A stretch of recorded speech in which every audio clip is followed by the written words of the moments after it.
organization that I had the opportunity to work for last summer. This is Nike Inc. Hopefully by the end of the presentation you have a better understanding of what it is to work for such a big and well-known company.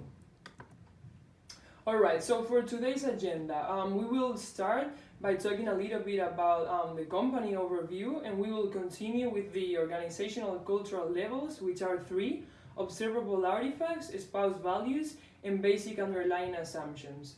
Then we will continue with the bottom line, giving a different point of views from the business and the social one, and we will conclude it with a conclusion slide. Alright, so let's begin talking a little bit about Nike.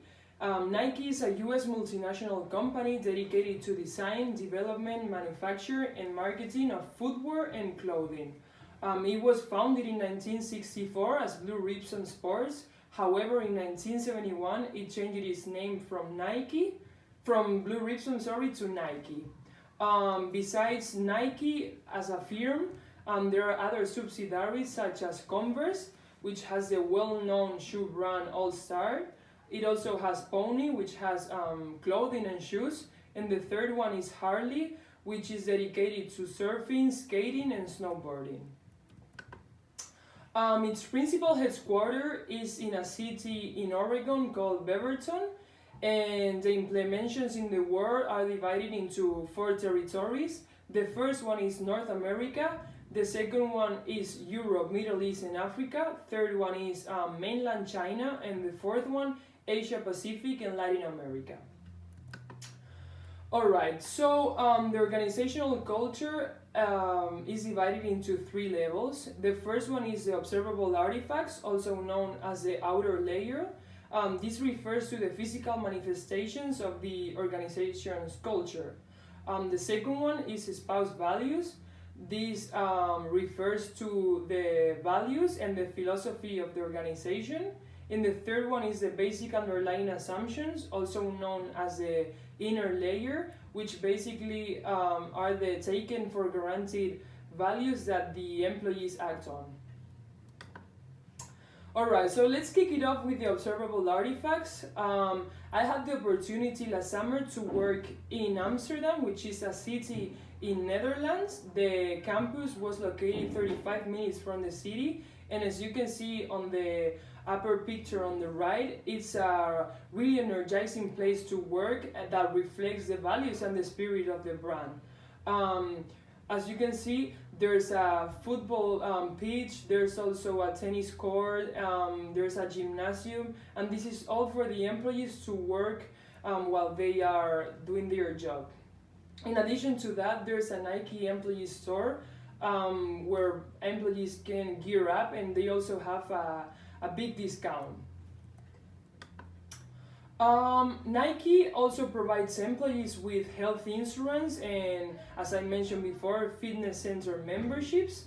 In addition to that, employees have a flexi daily working schedule, which allows them to finish work not whenever they want, but they have a really flexible schedule, especially during summer and during Fridays, where they can leave early and spend more time with their family.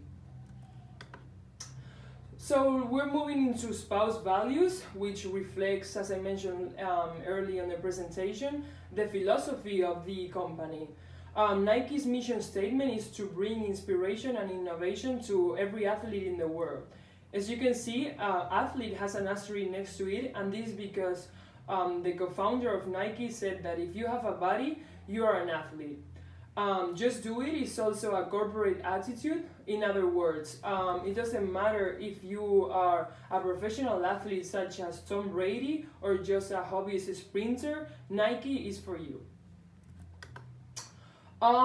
In addition to the corporate mission statement, Nike has a guiding principle that it refers to the 11 maxims. I won't read through them because you all know how to read, but basically these 11 maxims reflect how the employees should behave at work.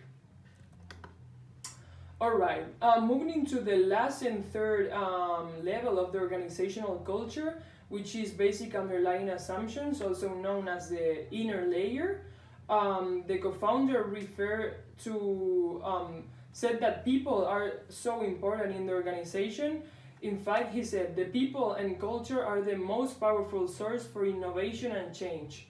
This is why there's an employee base so diverse and so inclusive that it reflects in the clothing that they launch out, and also it's able to inspire so many people from different cultures. Alright, so now that we have an understanding of the organizational culture and we know what the three levels are, we're gonna talk about the bottom line from the business point of view. Employees, stock purchase plan, and performance sharing plan are two plans, of course, that employees can benefit from if Nike has a great year of financial results. One of the weaknesses from this is that sometimes it's so hard to meet the numbers that Nike has had child and labor exploitation, as well as pollution to the environment. From the social point of view, some of the strengths is that there's such a positive working environment thanks to the diverse employee base, as I mentioned before, and also because of the opportunity that Nike provides to the employees to stay fit. On the other hand, some of the weaknesses is that since it's such a big company and also a well-known one, employees work under so much pressure and have to meet so many deadlines at the same time. Sometimes it's also hard to focus on the objectives without getting lost in the process, because changes are part of the daily work. Alright, to conclude, in my opinion, Nike is such a thriving organization, and this because it has a diverse employee base, and also it has the ability to alter marketing strategy, which makes Nike such a successful firm and brand, which has been competitive during so many years in a big business where there are other big brands. Thank you all for being here, and I hope that this presentation helps you have a better understanding of what it looks to work for Nike.